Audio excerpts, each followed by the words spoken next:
అన్నా యాదుంచుకో అక్క మర్చిపోకు తమ్మి జర చూడాలే అమ్మా అందరున్నారన్న నమ్మికతోనే నిలబడ్డా ఏ పో తమ్మి ఏయిపో మేం లేమా అక్క నీకు దండం పెడతా జర ఊకోరాదు ఎప్పుడు మీరే ఉంటారా ఇంకోళ్ళకు ఛాన్స్ ఇయ్యరా అన్నా గీ ఒక్క తాప కోపిక పట్టరాదే మా ఓన్ని నిలబెడుతున్నాం ఏ గాని కోసం నేనెనకకు దక్కుడేంద్రా చూసుకుందాం ఎవరు గెలుస్తారో గిట్లున్నదబ్బా ఊర్లల్లా రెండో మల్క ఓట్లకు కూడా నామినేషన్లు ఒడిచినాయి 4333 సర్పంచులు 38350 వార్డులు పార్టీల కండువాలు జెండాలు పట్టి జులూస్ తీసుడు బైకు ర్యాలీలు కొందరు గుర్రాల మీద వచ్చిండ్రు ఎరైట్ గుండాలని చెత్త కుండీలు చక్కగుండయి ఎక్కడ పడితే అక్కడ పడేసి ప్లాస్టిక్ బాగులు అది అవసరం నేను తెప్పిస్తా మా వాడకి ఎన్ని సరిపోయాయని బాగులు తెప్పిస్తా అందులోనే తెచ్చుకోవాలి. నాగర్ కర్నూలు జిల్లా లట్టుపల్లిలో అమెరికా బతుకవైన గ్యాక్కొచ్చి సర్పంచ్కి నామినేషన్ వేస్తే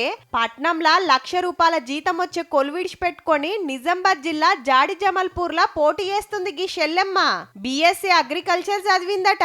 జనరల్ మహిళకు వచ్చింది కాబట్టి నిలబడదామనే ఉద్దేశంతో మళ్ళీ ఇక్కడ ఇండియాకి మా గ్రామం లట్టుపల్లికి తిరిగి వచ్చాము.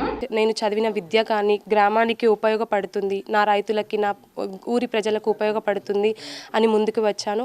పోటీ చేసినోళ్లను కాగితాలు వెనకకు తీసుకోవాలని బెదిరిస్తున్నారట ఆడాడా.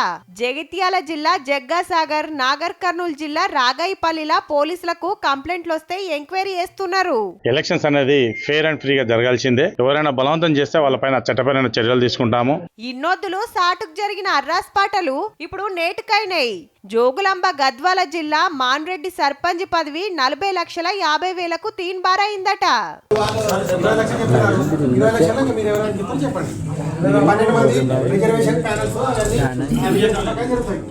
మంచిర్యాల జిల్లా దండేపల్లిలా ఊర్ల కోతులు కుక్కల బాధ తప్పించినోళ్ళకే ఓట్లేస్తామని ప్లకార్డులు పట్టుకొని తిరిగిండ్రు ఊరోళ్ళు.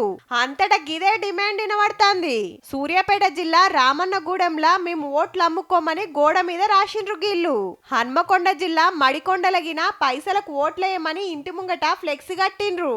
అందరం కూడా ఇదే విధంగా ఉంటే ఒక బజార్లు అడగలేము, ఓ నల్లాలు అడగలేము, ఏది అడగలేము. కాబట్టి ఇట్లా ఉంటే మంచిగా ఉంటుంది ఉద్దేశంతో పైసలు తీసుకోకుంటూ ఓటేసి మన వచ్చిన నాయకుడిని నిలబెట్టి మనం పనులు చేయించుకొని మెడలు వంచి పనులు చేయించుకోవాలి తప్ప పైసలు తీసుకోవద్దని